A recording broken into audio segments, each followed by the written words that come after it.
नमस्कार, आप सभी का स्वागत है आप सभी के अपने चैनल जय गुरुदेव उत्तराखंड पर। आशा करते हैं कि आप और आपके परिजन सभी स्वस्थ होंगे। इसी कामना के साथ आइए बढ़ते हैं आज के इस दिव्य क्रमांक की ओर। अगर आप भी अपने जीवन में बहुत सारी परेशानियों का अनुभव कर पा रहे हैं, आपको लग रहा है कि आप मेहनत बहुत करते हैं, लेकिन उसके बावजूद भी जो स्वाभाविक तौर पर उसका फल मिलना चाहिए, वो फल यदि आपको नहीं मिल पा रहा है, आप ईमानदारी से अपने काम में कार्यरत हैं और पूरे हृदय से अपने काम को करते हैं, लेकिन उसके बावजूद भी उस काम का मिलने वाला जो फल है, वो आपके पक्ष में नहीं आता या देरी से आता है, तो आपको परेशान होने की आवश्यकता बिल्कुल भी नहीं है, क्योंकि आज का ये क्रमांक इसी संदर्भ में आपके लिए हम लेकर आए हैं, ताकि आपको पता चल सके कि जीवन में ऐसा भला क्यों घटित हो रहा है। आपको ये क्रमांक पूरी तरह से देखना होगा, तभी संपूर्ण जानकारी से आप अवगत हो पाएंगे, क्योंकि इस क्रमांक में हमने शामिल की है एक और ऐसी दिव्य चौपाई जिसका पाठ करने मात्र से आपकी इस बड़ी परेशानी का हल तो आपको मिलेगा ही।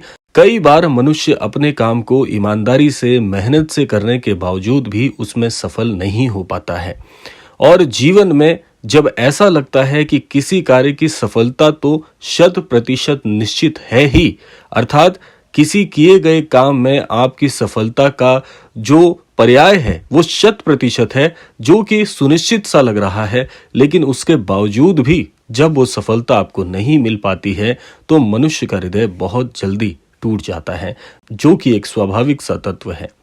अब समझने वाली बात यह है कि आखिर मेरे साथ ऐसा क्यों हो रहा है, या जीवन में मैंने ऐसी कौन सी गलती कर दी है जिसका पर्याय मुझे भुगतना पड़ रहा है। देखिए, सबसे पहले आपको ये जान लेना जरूरी होगा कि जब भी जीवन में हम कोई काम करते हैं, किसी भी कार्य के लिए जब हम प्रयास लगाते हैं, तो उस काम के फल का जो हिस्सा होता है या जो उस काम के फल का पर्याय होता है, वो कभी भी मनुष्य के अपने हाथों में नहीं होता। अर्थात अगर मैंने किसी काम को प्रारंभ किया है तो उसके दो पहलू हो सकते हैं। एक पहलू होगा कि उस काम में मुझे जीत मिलेगी या नहीं, और दूसरा पहलू होगा क्या इस काम में मेरी हार हो जाएगी। लेकिन इन दोनों चीजों का जो पर्याय है वो मेरे हाथों में बिल्कुल भी नहीं है। किसी काम को करने के बाद सफलता और असफलता का जो भाग होता है वो सदैव नियति और हमारे उस सच्चे परिश्रम पर निर्भर करता है कि किस पर्याय से हमने उस काम के लिए मेहनत की है। लेकिन यहाँ पर एक चीज आपके लिए बहुत नियत है कि काम को करने की जो स्वेच्छा है या इच्छा शक्ति है वो मनुष्य के हाथों में दी गई है, और यही ईश्वर आपको समझाते हैं कि जब भी जीवन में आप किसी काम को करें तो उसे निष्फल भाव से करें, यानी कि उसके फल की चिंता आपको बिल्कुल नहीं करनी है। उस काम का जो भी फल निकलेगा उसके विषय में आपके सोचने का बिल्कुल भी काम नहीं है। अब महाराज जी यहाँ पर क्या सिखाते हैं? महाराज जी हमेशा कहते हैं कि जिस भी काम में ईमानदारी और उस काम के प्रति लगन होगी वो काम 100% सफल ही होगा। लेकिन कई बार ऐसा होता है कि उस काम में भी हमें असफलता मिलने लग जाती है, जिस काम में हमें पूरा भरोसा होता है कि इस काम में तो मेरी जीत बिल्कुल ही तय है। ऐसा क्यों हो रहा है? देखिए, जब भी मनुष्य किसी काम के लिए उसके फल को मस्तिष्क में लेकर चलता है और उसके अनुरूप जब फल नहीं मिलता, तो मनुष्य ये समझने लगता है कि कहीं ना कहीं मेरे भाग्य में परेशानी शुरू हो गई है। जबकि ऐसा नहीं होता, क्योंकि कई बार महाराज जी इस बात को दोहराते हैं अनन्य भक्तों के लिए कि आप केवल अपना कर्म करते जाइए, फल की चिंता बिल्कुल मत करिए। और कई बार हमारे सोचे हुए काम जब पूरे नहीं होते तो ऐसा बिल्कुल नहीं होता कि ईश्वर हमें आगे बढ़ाना नहीं चाहते या ईश्वर हमें आगे बढ़ने के लिए प्रेरित नहीं करना चाहते। कई बार ऐसा होता है कि जो फल हम अपने जीवन से चाहते हैं उससे भी कई गुना फल ईश्वर हमें देना चाहते हैं, इसीलिए बार बार आपको असफलता दिला रहे हैं। लेकिन ये मत भूल जाइएगा कि अगर आपकी मेहनत सच्ची है, आपकी लगन सच्ची है, उस काम में किया गया परिश्रम सत्य है, तो उसका फल हमेशा हमेशा आपके ही पक्ष में होगा। देरी जरूर हो सकती है, लेकिन फल मिलना 100% तय ही होता है। अब ऐसी परेशानी में यहाँ पर आपको ये तो समझ में आ गया कि इस परेशानी का पर्याय क्या है, इस परेशानी का मतलब क्या है, ये तो आप समझ गए हैं। लेकिन अब ये जानना जरूरी हो जाता है कि इस दौरान हमें क्या करना चाहिए, कैसे विचार रखने चाहिए, क्या सोचना चाहिए, क्या उपाय करने चाहिए जिससे कि हमें इस परेशानी से निजात मिल जाए। देखिए, मैं हर क्रमांक में आपको एक चीज के लिए प्रेरित करता हूं कि महाराज जी से जुड़े हुए हर अनन्य भक्त को कम से कम 3 चीजों का ध्यान रखना चाहिए। पहला है, अगर आप महाराज जी के अनन्य भक्त हैं तो आपको श्री हनुमान चालीसा का पाठ और उसका अभ्यास रोजाना कम से कम एक बार तो करना ही चाहिए। आपके गृह स्थान में सुंदरकांड का पाठ होते रहना चाहिए। और तीसरा, महाराज जी के अनन्य भक्त को प्रभु श्री राम जी के नाम का जाप जरूर जरूर करना चाहिए।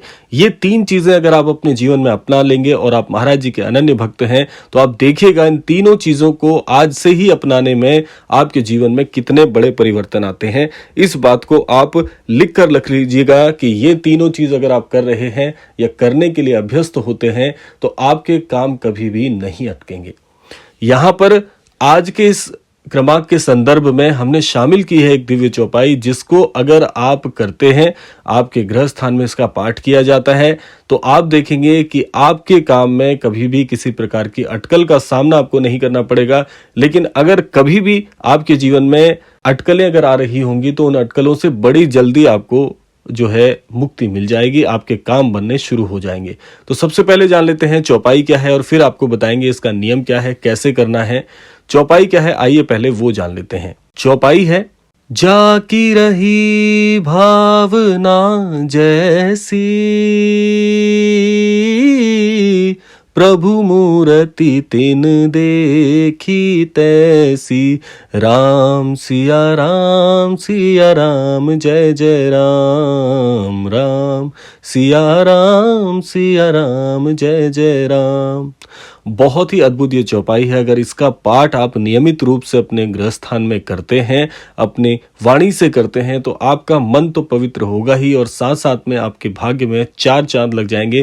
क्योंकि जहां पर भी प्रभु श्री राम जी के नाम का जो स्थान आ जाता है, जहां पर भी प्रभु श्री राम जी के नाम का जाप किया जाता है, प्रभु श्री राम जी के नाम को लिया जाता है, वहां पर सिद्धि, सुख, समृद्धि, हर प्रकार के तत्व आपके जीवन में शामिल हो जाते हैं। आपके जीवन में कभी भी किसी प्रकार का अमंगल नहीं होता।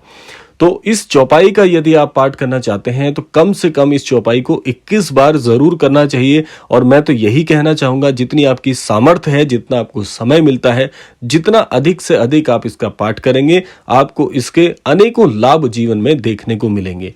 और साथ साथ में एक चीज मैं कहना चाहूंगा कि इसके लिए कोई ऐसा विशेष उपाय करने की आपको आवश्यकता नहीं है। बस एक बहुत ही पवित्र स्थान चुन लीजिए आपके गृह स्थान में, जहां पर भी आपका मंदिर स्थान है, जहां पर भी महाराज जी का छवि, चित्र, विग्रह आदि आपने लगाया हुआ है, वहां पर महाराज जी के समक्ष बैठकर अगर आप ये पाठ करेंगे और भी अद्भुत लाभ इसको मिलेंगे आपको।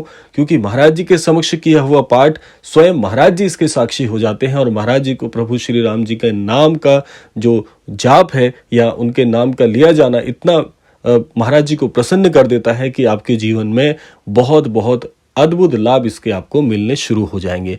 तो इसको आप रोजाना कर सकते हैं। अगर आपको समय कम मिलता है तो मंगलवार के दिन आप इस पाठ को कर सकते हैं।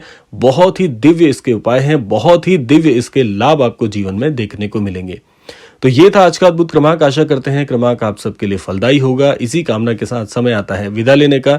यही कामना करना चाहूंगा कि श्री महाराज जी सभी को सन्मति और सद्बुद्धि की प्राप्ति कराएं और इस संपूर्ण सृष्टि का, इस संपूर्ण लोक का कल्याण हो। इसी कामना के साथ विदा लेते हैं। मिलते हैं अगले क्रमांक में। तब तक के लिए जय श्री राम, जय गुरुदेव, जय उत्तराखंड।